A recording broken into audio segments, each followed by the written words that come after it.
how much does the angle of the dangle actually matter?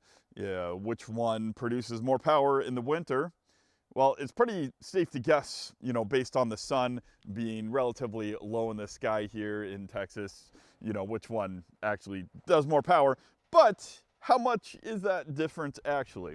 So I'm still rebuilding. That's half the, solar array. Here's the other half. I'm building up a little bit better, gonna eventually close it in. So this is kind of a temporary temporary job for now. Just kind of holding it together until I get some studs on. And anyway, that's just kind of my long-term plan. Eventually, these panels, at least 12 of them, probably 15, I can fit up on this roof to replace what I used to have. I'm not rebuilding the whole size because I think I talked about this in another video. Love this tractor, by the way.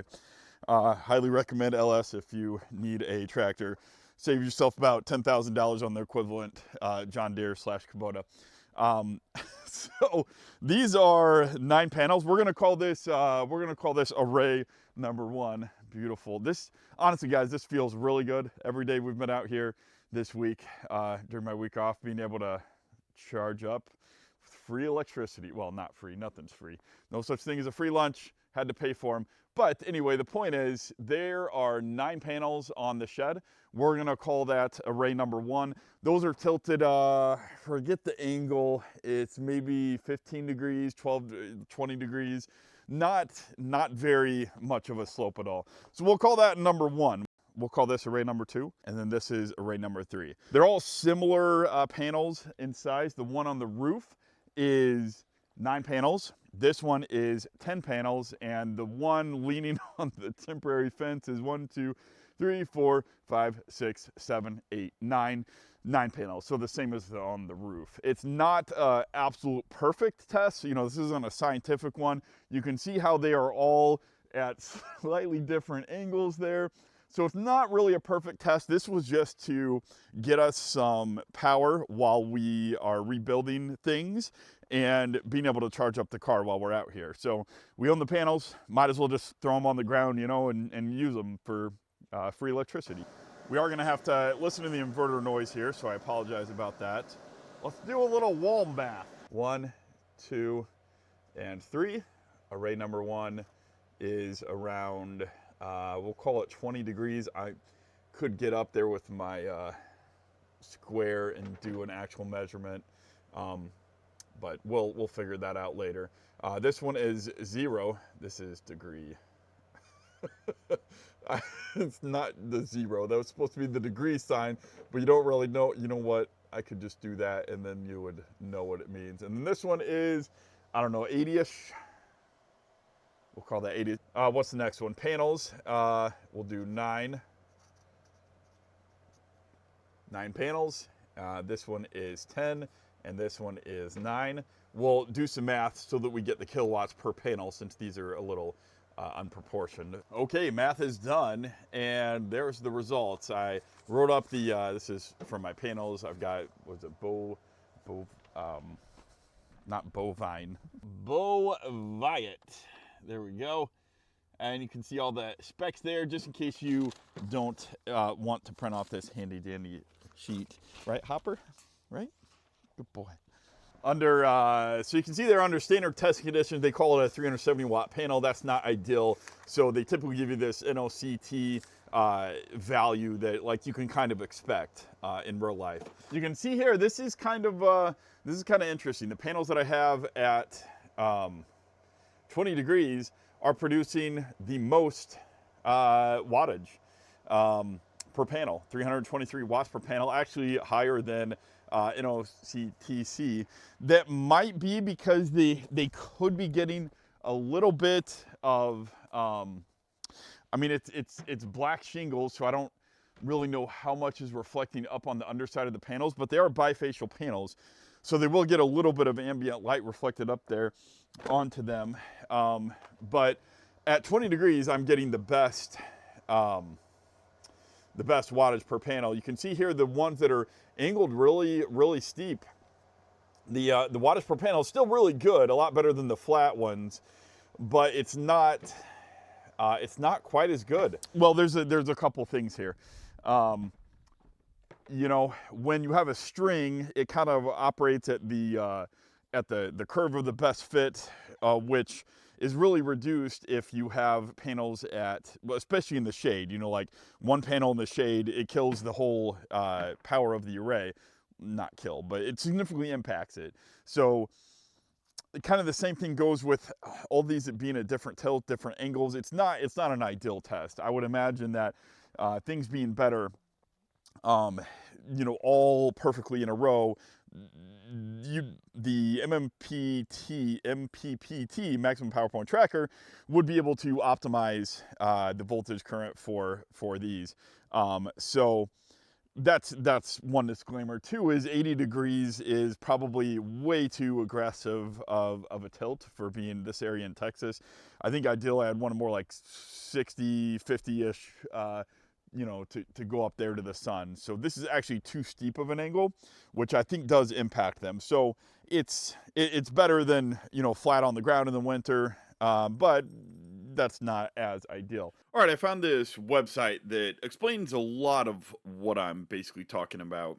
All right, so I pasted this into GIMP because I think maybe drawing on it a little bit will help understand things a little bit. This is the path of the sun in the sky. So, for example, you might notice in the summer, in the extreme, it doesn't really rise in the true east. It more or less rises east northeast, you know, all the way up here, and then it sets again. It doesn't set in the true west, 270. It actually sets west northwest. Is that right? West northwest. That's not north northwest, right? Yeah, I think. Yeah, because that'd be two norths. This would be two W's. Okay, I think pretty sure I got those right. Anyway, the point is that is how the sun path goes. This is the equinox. Anyway, the point is this is today this little red dotted line. So if you imagine, let me just draw a little guy here. I think that'll kind of help. Imagine a guy here and he is facing you. His left arm, right, is this way. This is his right arm. So if he's looking over at the sunrise, the sun is actually rising today somewhere over, say, 110 degrees ish, 150, somewhere over there, less than 120, right? It's actually rising at that if he were to turn his body. But if he's looking at the horizon, if you see all the way up here, this is 0, right? So that is the horizon. The sun is just barely peaking above the horizon. At this point, this would be 10 degrees above the horizon. So you can see in the winter, right, this kind of makes sense. In the summer, it's going to be basically at 90. This would be 90. So, oh, that's no, probably not.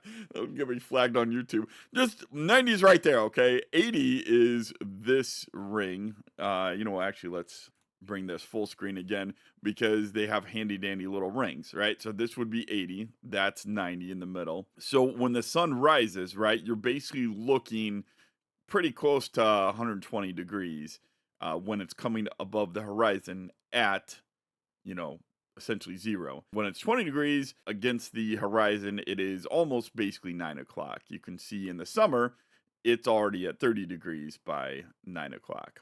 So at the time of the day when I was shooting this footage, you know, this line has advanced a couple days since then, since I actually shot the footage, but it's pretty much the same, right? It's at 40 degrees up in the sky. So we actually need to get the angle, the perfect angle of the panel for this time. It would be we have to minus 90 or we have to minus 40 from 90. So that's 50 degrees. 50 degrees would be the ideal angle of the panel, right? And that, let's just do a common sense math check. If the sun is directly above you, you would want the panel at 0 degrees, right? So 90 minus 90 is 0.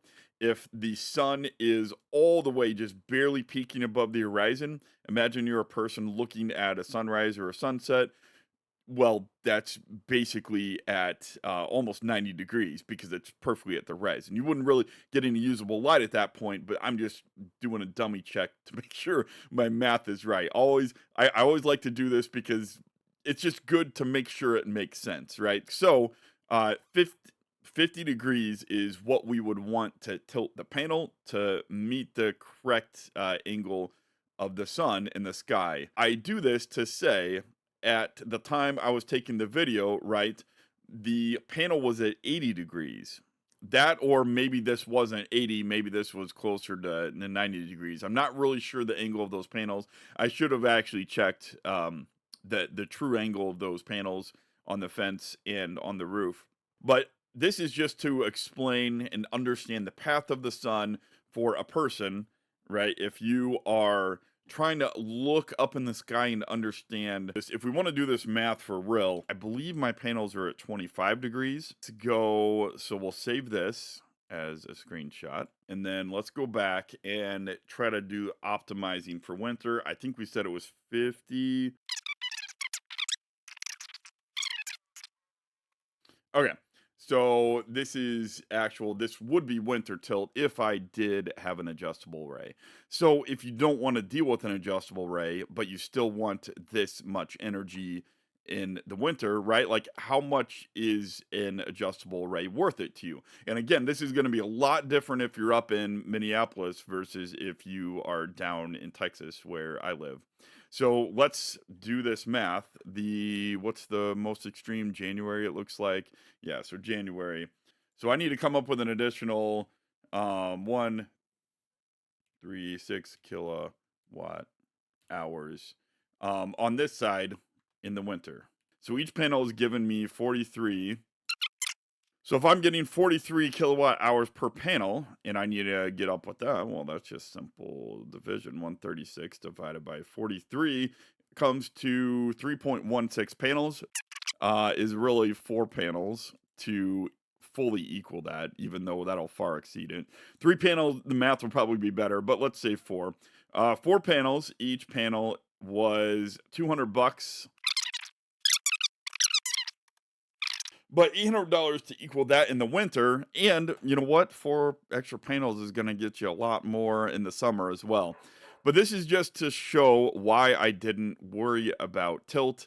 It was pretty good. I mean, that's still good energy for me. What do I need all this energy for? Now that I want to charge an electric car, I might have actually wanted to do this. Another big, huge disclaimer here is I paid around 50 cents. I think it was 50 cents a watt. Yeah, 55 cents a watt is what I paid per panel. Pretty close to it. And I saw panels on Signature Solar for as low as 18 cents per watt up to 20. 20 is a pretty good mark, a pretty good average. If you want to get something like made in America, I think you can do that for maybe 40 cents per watt. Anyway, the point is, you could almost half this cost for what I paid for my panels today. I mean, that's not bad for just getting a stupid fixed array. It's nice and simple. It's not going to break versus this. Again, this will change a little bit if you live in Minneapolis. We got Minneapolis on the left, or somewhere north. That's just the northern city that I could think of. I got a friend that lives up there. Hey, Lone Wolf, if you're listening. Anyway, you can see the difference here, right? In the winter, they got the sun at, that's pretty regularly around 20 degrees in the horizon. That's not great, versus me. It's 30, 40 kind of 30, 20, pretty much never, at noon. So I mean, that's a pretty big, that's a significant difference. You're gonna have to have those panels at a lot steeper. I mean, that's like what, a 70-degree angle? That's pretty steep if you want to utilize solar in the winter up north. So that really actually matters in a decision for fixed array versus if you need to put one directional tilt in there, where you can adjust for the season. It really, it really matters a lot, the further up north that you live. Anyway, I think that covers up this discussion. Back to the other video. Anyway, I hope that kind of shows you guys the benefits of, you know, something like just throwing them on the ground versus tilting them versus getting something a little bit more close to optimal efficiency. It does matter, but you know, how much does racking that you can adjust to different angles, how much does all that cost? Just something to consider if you guys are ever thinking about doing solar panels. You know, I am a huge fan of simplicity. It's kind of the part of that, I guess, is from the nuclear Navy training that I had. The simplest design you have is a lot less apt to failure, a lot less things that can go wrong with something like you know, a fixed array. So you know, especially if you don't try to move it and collapse your and collapse it. But anyway, the point is, well, got in the shade there a little bit. The point is, yeah, I just wanted to show you guys a little bit of my temporary setup here, and just kind of show you what was going on, why I've been a little bit slow to do things. Been working some projects in the house, which we also have videos for that coming too. Paint sprayer, bedroom, a little bit of a makeover for our master. Anyway, I'll talk to you guys later. Thanks for joining me in this video. Yeah, I'll see you guys sometime later. One more fun fact here before I go that I was reminded of while looking at these graphs. I noticed that they had a brown spot, which indicates the amount of UV radiation that is required for, or sufficient rather, for vitamin D synthesis. And if you're not familiar, hopefully you are if you live up north, vitamin D is pretty important. And these graphs from left to right, this is Georgetown, Texas. This is the same latitude, or is it longitude? I believe it's latitude that I live at. It's the closest city to Burnet, Texas that these charts had. And here's one kind of in the middle, Springfield, Missouri, Minneapolis, Minnesota on the right there. You can see in Springfield, Missouri, it's kind of hard to tell without zooming in, but I believe during the winter solstice, there is not even enough sun to get enough vitamin D from the sun there on the earth. So especially if you live further up north, you guys take some vitamin D pills. That's pretty important. Or, you know, even if you are all the way over here in Texas and spend all of your time indoors working, yeah, vitamin D is also important. So that's just a little fun fact that I noticed on the chart. They got a lot of really cool options. I really enjoy looking at this. This was a lot of fun to kind of look at. So hopefully you guys enjoyed.